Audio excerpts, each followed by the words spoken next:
lechokma shtika. A protective fence for wisdom is silence. Shlomo HaMelech says in Proverbs 18, verse 2, a fool does not seek the enlightenment. He only wishes to reveal his own thinking. When a fool comes to his rabbi, instead of listening to his rabbi's divrei Torah, what does he do? He tells his rabbi everything he studied. Oh, Kvod Harav, I read this in this book, and I read this in that book, and Chazal says this, and this one says that. Okay, if he's your rabbi, he probably already knows it. If he doesn't know it, you should be his rabbi.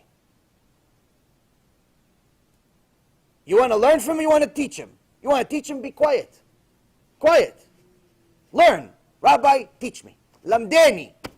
Lamdeni. Kvod Harav, lamdeni, teach me something. Chazal said it to the point of someone really has a Rav.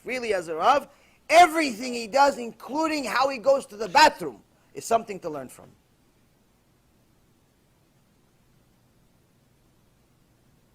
The students of Hillel HaZaken said, Kvod Harav, where are you going?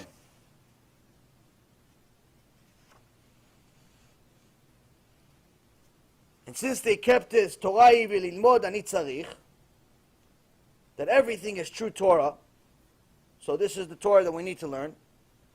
He said, Hillel, Kvod Harav, where are you going? He says, I'm going to do a mitzvah. He says, Kvod Harav, what kind of mitzvah? Lamdeni, teach us. I'm going to the bathroom. I said to him, what kind of mitzvah is this? Going to the bathroom. He says, I'm going to the bathroom because obviously there's employees that built the bathroom. It's a fancy bathroom. And these employees got paid to build the bathroom. So what, I'm not going to use it? Then no one's going to get more bathrooms. So I'm helping them get parnasah. This is the mind of somebody holy, that even his bathroom is a mitzvah.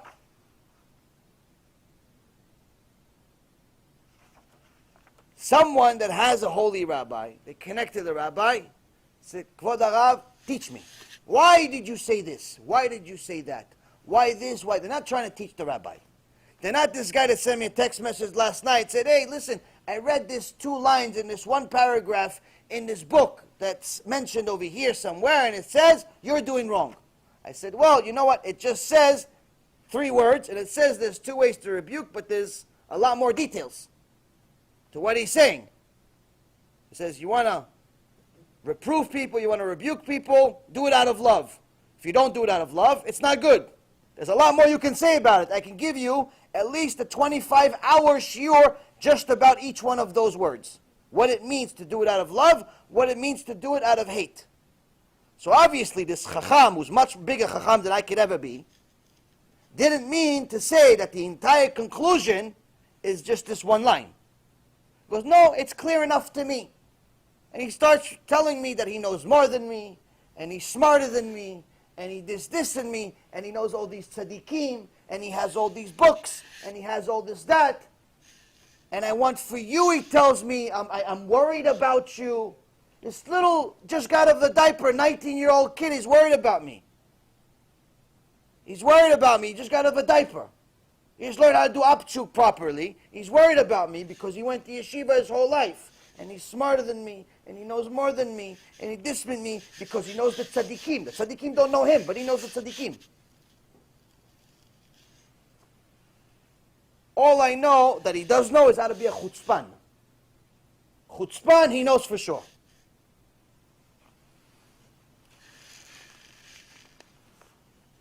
The reality is, you want to show you're smart? Be quiet. Be quiet. That's how you show you're smart. Why? Because even a fool looks smart when he's quiet. Even the fool in the room who doesn't say anything, everyone thinks he's smart.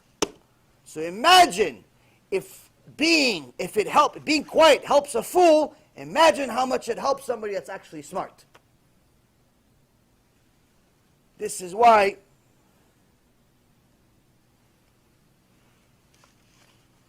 Chazal says, Kol mi she'en bo de'ah, asur lerachem alav. Someone who doesn't have wisdom, someone who doesn't have da'at Torah, not allowed to be merciful on him. Why? He chose not to.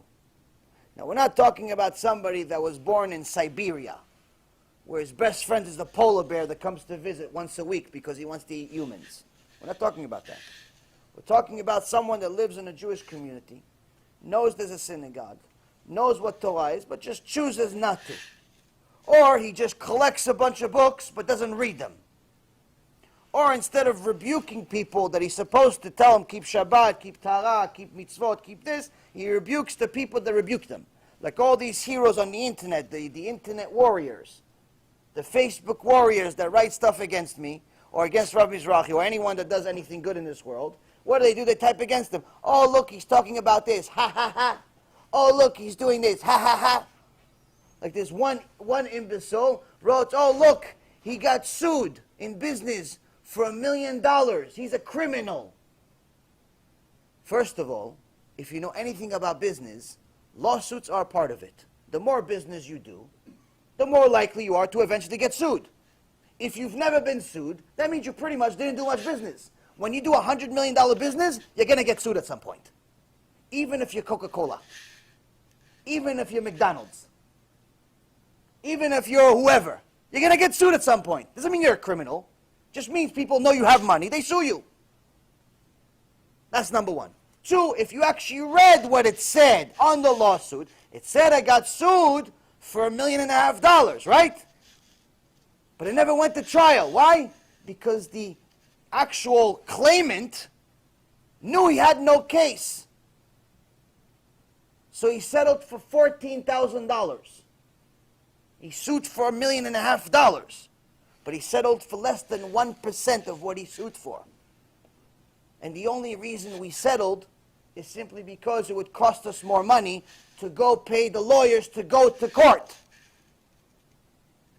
He asked for settlements of $500,000. He asked for settlements of even $50,000. He even asked for a settlement of $25,000. I told him no.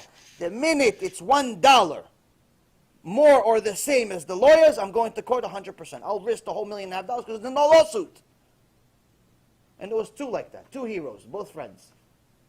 So you see the validity of the lawsuit based on the outcome, not based on the claims. The claim, in America, you can claim anything. You can claim that Obama owes you $1 billion. You could claim, like some idiot claimed, that the IRS owes him money. He doesn't owe them money, they owe him money. He says, I don't want to pay taxes anymore, you owe me money. So they send him to jail. He can claim whatever he wants. You can claim anything you want in America, land of the free. Free, free, free. Eventually you go to jail, though. So the reality of it is, the claims, whatever you want. But if you read what actually happened, the outcome shows you what actually happens. If I lost $1.5 million because I got sued for $1 million, then you got something here. But then either way, you still have to read what happened. But if you see that the settlement is less than 1% of what the lawsuit is, and you're still using this as an argument against me, number one, it shows you don't know how to read. So you're still at the first stage of what Rabbi Akiva was when he was Akiva. And two, you don't know anything about business. Go do a $100 million business. Go do $200 million business. Tell me, let me see you. Go do it. Ready? Go. Go work for free for 3 years. Go work for free. Do Zikkur Rabim for free. People yell at you, people curse at you, but people do tshuva. Go. Ready? Go. You want to leave business? Go work for free. Go. No, you got the smart, the books, the tzaddikim, everything, and people have a lot of things to say. Everybody's got a lot of things to say. Ready? Go. So, siyag lechokhmah, shtika. Instead of all this nonsense that people keep talking about and typing and saying and texting and everybody's a hero, be smart, be quiet. Who says it? Rabbi Akiva. He says the nonsense that's going to come out of your mouth, they're only going to know it's nonsense. They're only going to know how foolish you are only after you talk. So do yourself a favor and be quiet. So at least they won't know how stupid you are. At least only you know. That's at least going to save you something. At least you keep it to yourself. You don't know you have nothing good to say? Don't say anything at all. You have experience helping people do tshuva? Share it. You never helped anybody do tshuva? You've never helped people go from being a murderer to being a avrech? You've never helped people stay married? You've never helped people not do abortions? You've never helped people convert? You've never helped people get married? You've never helped people through a financial crisis, health crisis, cancer crisis, a Shem Achem crisis? You never helped them? Keep your mouth shut. Don't tell me about the experience you don't have. Don't tell me about his experience. Because if you were him, I'd listen to you. But you're not him. Him I'd listen to. And one of the tzaddikim, we'll finish with the story. One of the tzaddikim, I believe it was the Chafetz Chaim, he told his students, I have no problem that you tell people that my chidushim are yours. You take my Torah and you say it's your idea. No problem. You could say to people, I wrote whatever I wrote in the book, you could say you wrote it. No problem. But just don't say that I wrote what you said. No problem for you to say that my work is your work, because I know it's true. I could vouch for my work. It doesn't matter if they know I said it or you said it. It doesn't make a difference. Just at least don't ruin my name and desecrate Hashem's name by saying that what the garbage that you wrote, the falsehood that you wrote, I wrote it. You understand? Best thing to do, be quiet. I've heard enough. New arrival screams, echoing through the hallway to know that this ain't good. Once they pass them through the infierno, they don't come back. It's enough to make you go crazy. Do not think we fear you, Spirit.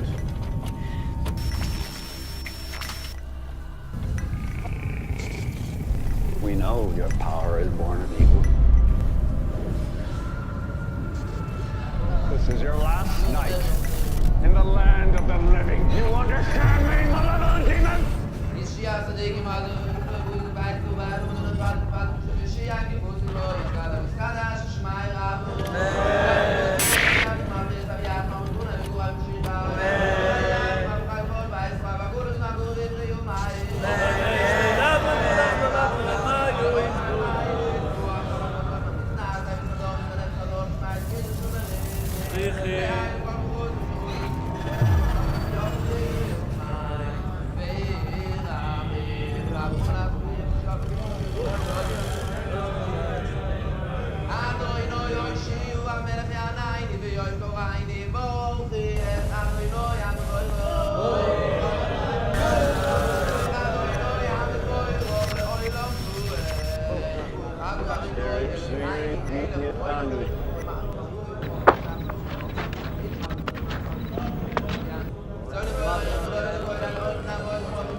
There was a rich family that lived here called the Hetheringtons, and unfortunately, their daughter passed away of a heart attack inside the house. Basically, they were so devastated that they reached out to people claiming to be psychic mediums. They actually weren't psychic mediums. They opened up a total of 11 portals inside this house and invited spirits and entities from all different kinds of dimensions. Well, I think there are certain pieces of evidence that there is an afterlife. Resurrection of the dead is affirmed pretty clearly in the Talmud and the Midrash. To be honest with you, to give this lecture is a nightmare. If it was up to me, I wouldn't do it. There's going to be some graphic details. This place is a maze.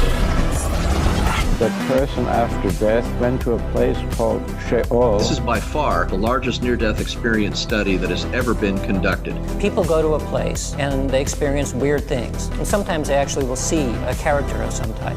Well, where did that come from?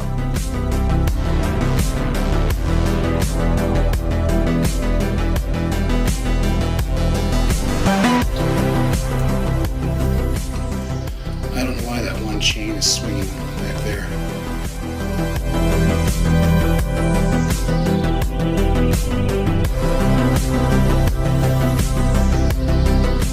They may describe feeling profoundly peaceful, seeing a bright, warm, welcoming light. Some people describe watching doctors and nurses working on them with incredible accuracy. Next thing I knew, I was above my body watching the operation. How long did you feel like you were gone? I went to a place of timelessness. And so what that means, it could have been a second, could have been 5 minutes. I don't know.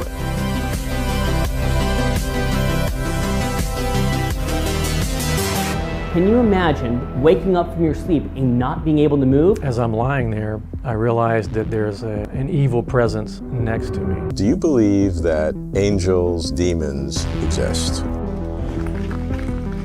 Holy dude, get out of here! Oh my god, dude! Strange things keep happening. Bizarre nightmares. As if I'm on fire. Whoa, what the hell is this? Man, I've got bad chest pain. Satan's Hollow is what it's called, the portal to hell. Some people calling it an eye of fire, while others said it looked like the portal to hell opening up. And the next thing I know, I was outside of my body, looking at my body.